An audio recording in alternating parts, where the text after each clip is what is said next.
Hi friends, స్వాగతం మా ఛానల్కి. మీరు ఈ వీడియో చూస్తున్నారంటే మీరు ఆధ్యాత్మికత, సంస్కృతి మరియు మన జీవితంలో గురువు యొక్క ప్రాముఖ్యత గురించి తెలుసుకోవాలని ఆసక్తి కలిగి ఉన్నారని అర్థం. నీవు కొత్త సబ్స్క్రైబర్ అయితే ముందుగా ఒక బిగ్ వెల్కమ్. ఈరోజు మనం మాట్లాడబోతున్నది ఒక అద్భుతమైన ఆధ్యాత్మిక పండుగ గురించి, అదే గురు పూర్ణిమ. ఈ వీడియోలో గురు పూర్ణిమ యొక్క చరిత్ర, దాని ప్రాముఖ్యత, ఆచారాలు మరియు ఈ రోజున మనం ఎలా జరుపుకోవాలో లోతుగా తెలుసుకుందాం. సో రెడీనా? Let's dive in. Guru Purnima అంటే ఏమిటి? ఫ్రెండ్స్, గురు పూర్ణిమ అనేది ఒక ఆధ్యాత్మిక పండుగ. ఇది మన జీవితంలో గురువు యొక్క పాత్రను స్మరించుకునే రోజు. ఈ పండుగ ఆషాఢమాసంలో పౌర్ణమి రోజున జరుపుకుంటారు.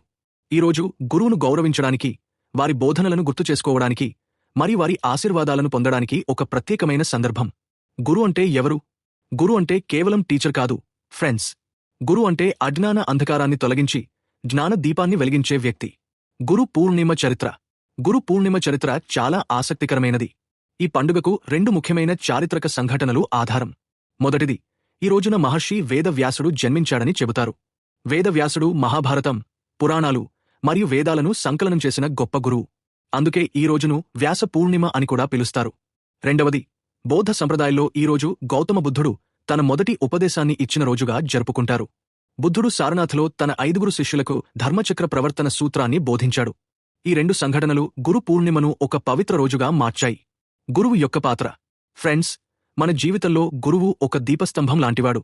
ఒక గురువు మనకు కేవలం విద్యను మాత్రమే కాదు, జీవన విలువలను, నీతిని మరియు ఆధ్యాత్మిక జ్ఞానాన్ని కూడా అందిస్తాడు. ఒక గొప్ప గురువు మనలోని సామర్థ్యాన్ని గుర్తించి మన లక్ష్యాల వైపు నడిపిస్తాడు. ఉదాహరణకు, శ్రీ రామకృష్ణ పరమహంసలాంటి గురువు స్వామి వివేకానందుని ప్రపంచానికి పరిచయం చేశాడు. అలాగే చాణక్యుడు చంద్రగుప్త మౌర్యుని గొప్ప చక్రవర్తిగా తీర్చిదిద్దాడు. గురు పూర్ణిమ ఎలా జరుపుకుంటారు? గురు పూర్ణిమ రోజున భక్తులు తమ గురువులను గౌరవిస్తారు. ఈరోజు ఉదయం గురు పూజతో మొదలవుతుంది. చాలామంది తమ గురువులకు పుష్పాలు, ఫలాలు మరియు బహుమతులు సమర్పిస్తారు. కొందరు గురువు ఆశీర్వాదం తీసుకోవడానికి ఆశ్రమాలకు వెళతారు. ఈ రోజున వేద వ్యాసుడిని స్మరించుకుని పురాణాలను చదవడం లేదా ఆధ్యాత్మిక గ్రంథాలను అధ్యయనం చేయడం కూడా సాధారణం. ఆధునిక కాలంలో గురు పూర్ణిమ ఒక సోషల్ మీడియా ట్రెండ్గా కూడా మారింది.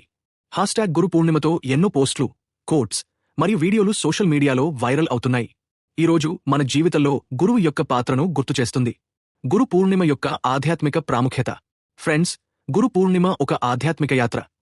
ఈరోజు మనలోని అజ్ఞానాన్ని తొలగించి జ్ఞాన దీపాన్ని వెలిగించే సమయం. గురు శిష్య సంబంధం అనేది ఒక పవిత్ర బంధం. గురు శిష్యుడిని తన జ్ఞానంతో ఆధ్యాత్మిక లోకంలోకి నడిపిస్తాడు. ఈరోజు మనం మన గురువులకు కృతజ్ఞతలు చెప్పాలి, వారి బోధనలను అనుసరించాలి. ఆధునిక కాలంలో గురు పూర్ణిమ. ఈరోజు గురు అనే పదం కేవలం ఆధ్యాత్మిక గురువుకే పరిమితం కాదు. మన జీవితంలో ఎవరైనా మనకు మార్గదర్శనం చేస్తే వారు కూడా గురువే. మన టీచర్స్, పేరెంట్స్, ఫ్రెండ్స్ లేదా ఒక బుక్ కూడా గురువు కావచ్చు. ఈ ఆధునిక కాలంలో గురు పూర్ణిమ మనకు జీవితంలో నేర్చుకోవడం యొక్క విలువను గుర్తుచేస్తుంది. గురు పూర్ణిమ ఆచారాలు. ఈ రోజున భక్తులు తమ గురువులను సందర్శిస్తారు.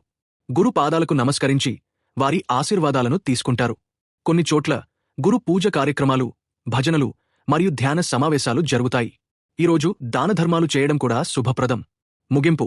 ఫ్రెండ్స్, గురు పూర్ణిమ అనేది కేవలం ఒక పండుగ కాదు, ఇది ఒక జీవన విధానం. ఈరోజు మనకు గురువు యొక్క ప్రాముఖ్యతను, జ్ఞానం యొక్క విలువను గుర్తుచేస్తుంది. మన జీవితంలో గురువు లేకపోతే మనం సరైన మార్గంలో నడవలేము. కాబట్టి ఈ గురు పూర్ణిమ రోజున మీ గురువులకు కృతజ్ఞతలు చెప్పండి, వారి బోధనలను అనుసరించండి. అవుట్రో.